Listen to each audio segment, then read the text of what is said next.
제목은 창조를 회복할 때 죄의 유혹을 이길 수 있습니다.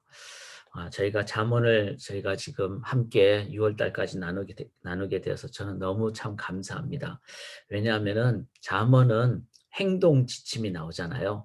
뭐 가정이라든지 부부관계라든지 성적인 부분이라든지 물질관이라든지 내면, 인간관계, 시기, 질투, 또 부지런함. 참 우리가 평상시에 다 제대로 행해야 되고, 그렇게 행할 때 건강하고, 또 반대로 그런 일을 한 영역이라도 못하게 되면은, 뭐 예를 들어서 내가 누구를 뭐 속으로 뭐 미워한다든지 질투한다든지, 아니면은 뭐 보증 문제 때문에 문제가 있다든지, 뭐 성적인 부분에 문란하다든지, 이런 부분이 잠언이 말하는 어떤 한 영역이라도 구멍이 뚫리면은 실은 우리의 삶에 가장 큰 어려움이 있는 상황입니다. 그래서 잠언은 어떻게 보면은 성화의 그 참 최고의 단계이다.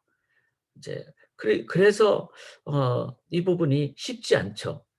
성화라는 것이 계속 진행되는 것이니까. 그런데 또 반대로 잘 안 되면은 문제가 있는 것이죠. 그리고 또 달리 얘기하면은 성경이 말할 때는 가능하니까 말씀하는 게 아니겠습니까? 그런 의미를 봤을 때 이 잠언을 우리가 온전히 이해하고 또 순종하고 실천할 때 우리는 진짜 경건의 능력자, 삶의 능력자가 된다는 것이죠.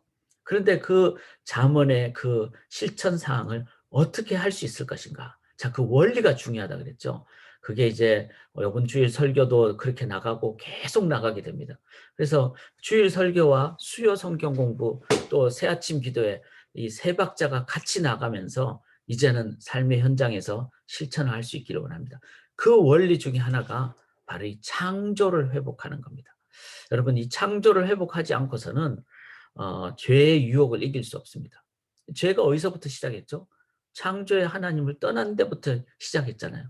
그러면은 죄를 이길 수 있는 진정한 길은 창조를 회복할 때 이길 수 있다는 겁니다.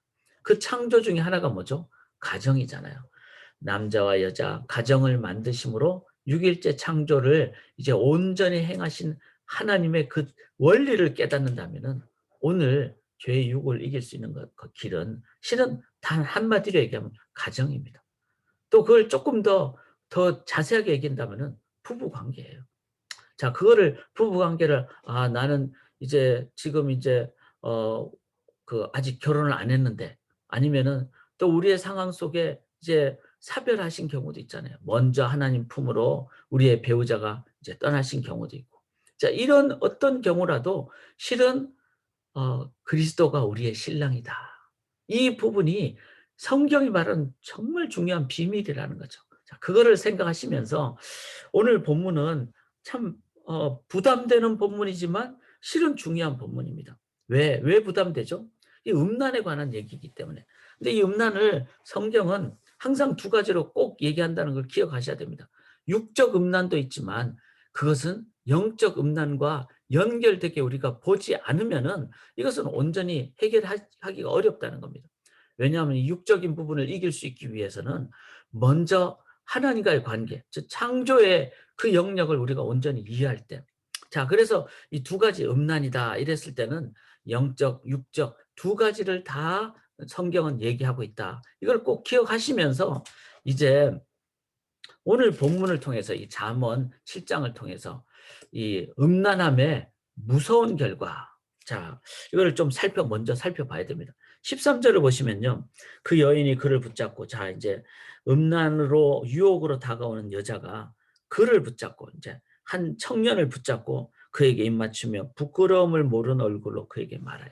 여기서 부끄러움을 모르는 그 부분, 이것이 지금이나 이제 그 가정이 무너지는, 또 이 사회의 가장 기초인 남녀 관계, 부부 관계가 무너지는 그 가장 출발입니다. 부끄러움을 모르는. 이게 뭐죠? 부끄러움을 모른다는 거는 남들도 다 하니까, 그리고 이거는 시대적인 조류야. 이거 어쩔 수 없잖아.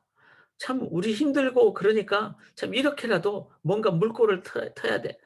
이러면서 부끄러움을 모르는 이 시대적인 조류부터가 실은 우리가 꼭 깨어 있어야 될 영역입니다. 참 이 시대가 그렇고 과거에도 그렇죠. 우리가 성경을 읽다 보면은 훌륭한 신앙의 선조들도 이런 성적인 부분, 결혼의 부분에는 연약한 부분을 항상 보게 되죠. 다윗도 그랬잖아요. 아브라함도 나중에 보면 부인이 몇 명 있어요. 그걸 보면서 믿음의 조상 다윗도 그랬는데, 그러면서 우리가 그냥 이걸 그냥 일반화시켜 버리죠. 그리고 그냥 이것을 허용을 해 버리죠. 어쩔 수 없어." 이런 식으로. 사회 이혼의 어떤 상황이 50% 이상이 넘어간다는 것을 얘기를 우리가 이렇게 통계적인 것을 보면서 다 그러는데 뭐 이렇게 되는 거죠. 젊은 사람들은 뭐 결혼 전에 어떤 성적인 관계도 뭐 다 그러는데 이런 식의 사회적 가치관이나 시대적 조류가 우리로 하여금 어떤 것을 갖게 하죠? 타협하게 합니다. 남들도 그러는데 "어쩔 수 없잖아." 이러면서. 이게 바로 어 시대적인 상황에 대해서 우리가 이거는 아무리 그 성경을 가지고 시대가 아무리 그래도 잘못된 건 잘못된 것이다. 이게 이제 먼저 있어야 됩니다. 저는 이게 제일 중요하다고 생각합니다. 두 번째는요. 14절에 보면은 이제 이 유혹하는 여자가 그러죠. "내가 화목제를 드려 서원한 것을 오늘 갚았기 때문에." 이 말은 뭐죠? 종교적인 위장. 당시엔 종교적인 사회니까 나는 뭐 예배도 드렸어. 나도 하나님 믿어." 이러면서 유혹을 해 오는 거죠. 이게 이제 사람 속에는 종교성이 있습니다. 그 종교성이 있으면은요, 사람이 이제 안심을 하게 되죠. '내 죄도 사해질 거야. 하나님이 내 잘못도 용서해 주실 거야.' 이러면서 가장 기본을 그냥 토대를 쌓았다고 생각을 하는 거죠. 이 종교성으로 위장해 오는 것 또한 우리가 깨어 있어야만 합니다. 사이비 교주가 왜 성적으로 문란하죠? 그 속에는 사람들이 교주를 보면서 이 성적인 부분은 그냥 그냥 약해져 버리는 거예요. 종교적인 위장으로 유혹해 오기 때문에.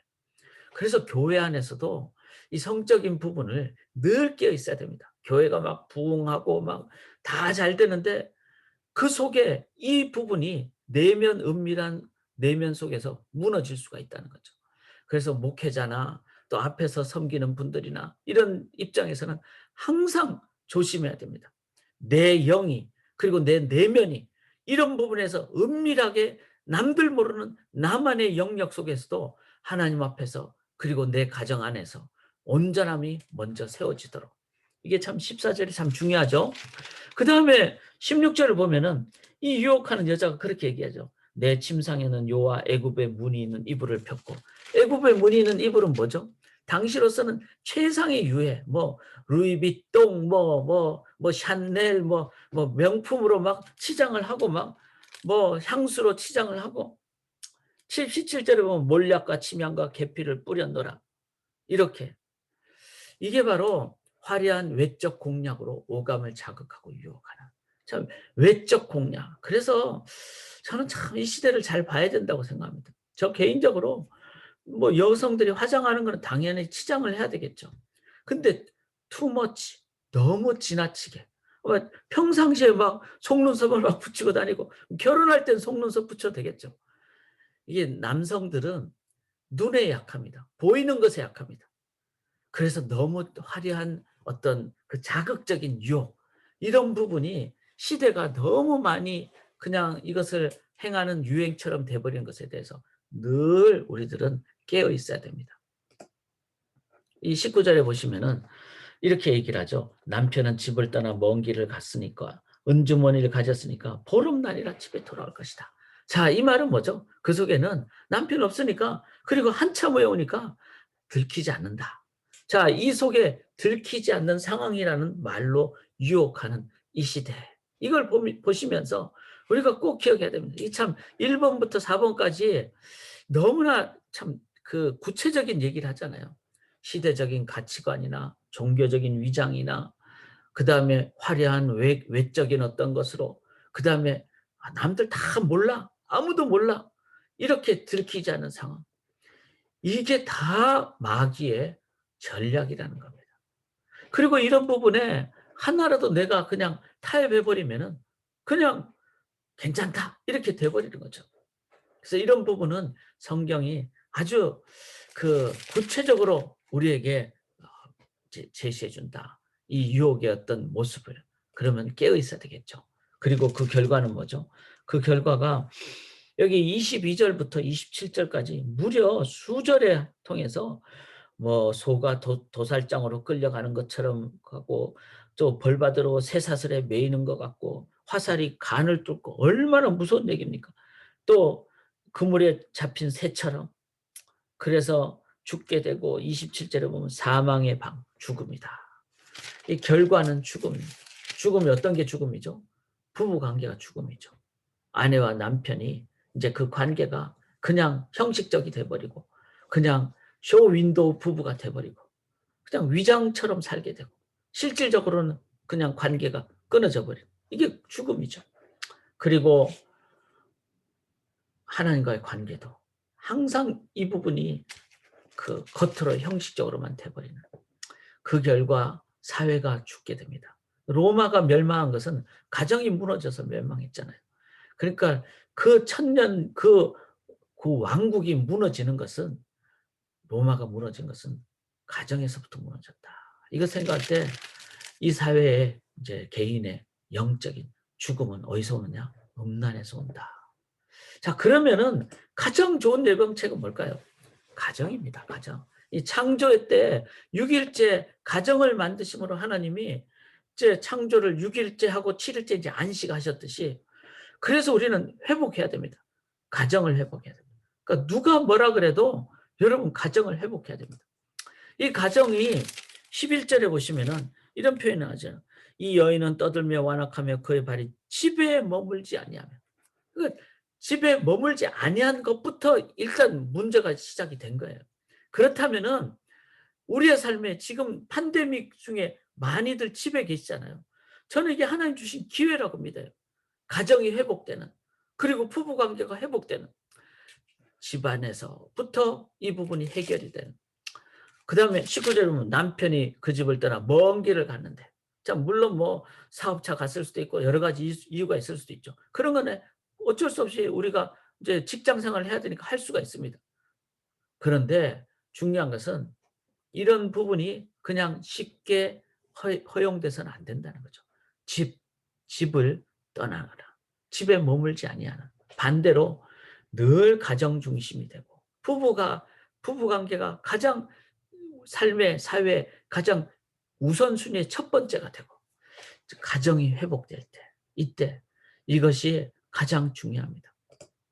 그래서 우리가 오늘 묵상을 한번 그렇게 하기를 원합니다. 나는 가정, 부부 관계를 어떻게 지킬 것인가. 제가 서두에도 말씀드렸듯이 우리 배우자는 이미 먼저 하나님 품으로 갔는데요. 혼자 계시는 분들 계시잖아요.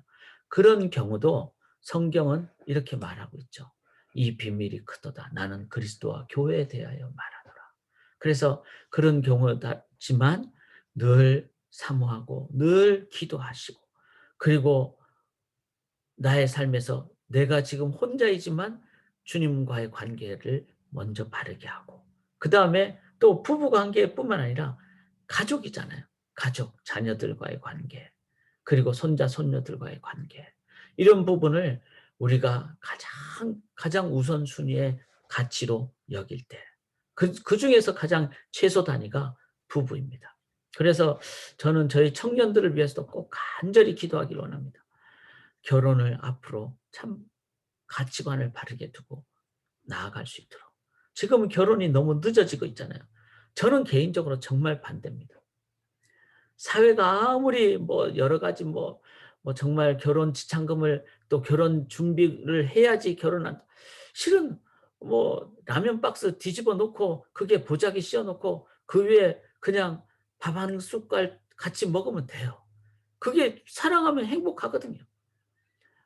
그리고 이 시대가 너무 그 가정에 대해서 물질 위주로 나가거나 그런 식의 어떤 가치관 때문에 결혼이 늦어지는 것.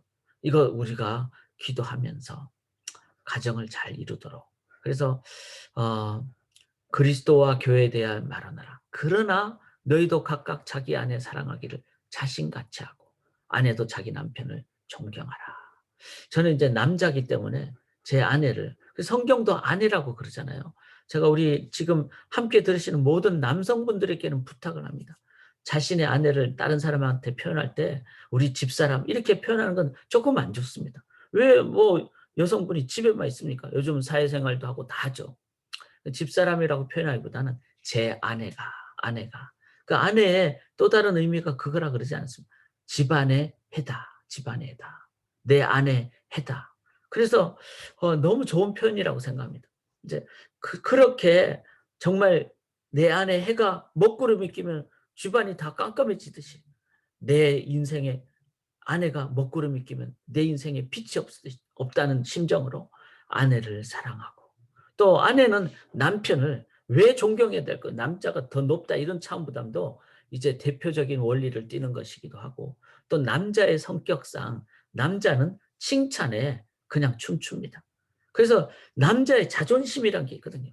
결코 다른 남자와 비교한다든지 아니면 사회적인 어떤 상황으로 남자의 그 자존심을 상하게 하는 것은요, 가장 치명적인 겁니다. 그런 의미로 존중하라는 거죠. 존중. 그래서 말 한마디도 남자를 향해서는, 남편을 향해서는 자존심을 상하지 않는 말을 해야 됩니다. 이게 참 남자와 여자의 차이입니다. 자, 이런 것을 생각하시면서 이 에베소서가 그러잖아요. 그리스도와 교회에 대해 말하는데 또 남편과 아내에 대해서 말한다는 거예요. 이 두 가지가 같이 가는 겁니다. 이게 비밀이에요. 교회도요, 우리 교회에 지금 그냥 다 따지면 80가정이 있어요. 한 가정 한 가정이 다 건강하면 실은 교회가 사역을 잘하는 겁니다. 그걸 위해서 저희가 앞으로도 그 사역을 더 나가려고 합니다. 우리 자녀들도 우리가 교육을 해야 되지만, 자, 그래서 오늘 꼭 기억하십시다. 오늘 개인 기도하실 때 내 배우자가 내 인생의 가장 우선순위가 되고, 그리고 그런 가정을 여러분들이 위해서 기도하시고, 교회가 그리스도를 신랑으로 여기고 그렇게 나아가실 때, 그 가정이 살 때 저는 이 사회가 가장 건강한 출발 토대가 된 줄 믿습니다. 집안의 해를 사랑하십시다. 그 다음에 남편을 그리스도처럼 사랑하는 우리 가정이 되시기를 주님의 이름으로 간절히 기원합니다. 기도 제목 보시면서 기도하시고 제가 축도함으로 우리 개인 기도 시작하도록 하겠습니다. 우리 구주 예수 그리스도의 십자가의 은혜와 하나님 아버지의 사랑과 성령님의 동행하심이 모든 부부관계 위에, 또 모든 가정 위에, 그리고 할아버지, 할머니, 아빠, 엄마, 손자, 손녀 3대 그리고 온 세대 위에, 청년들 위에 지금부터 영원토록 함께 있을지어다. 아멘. 아멘.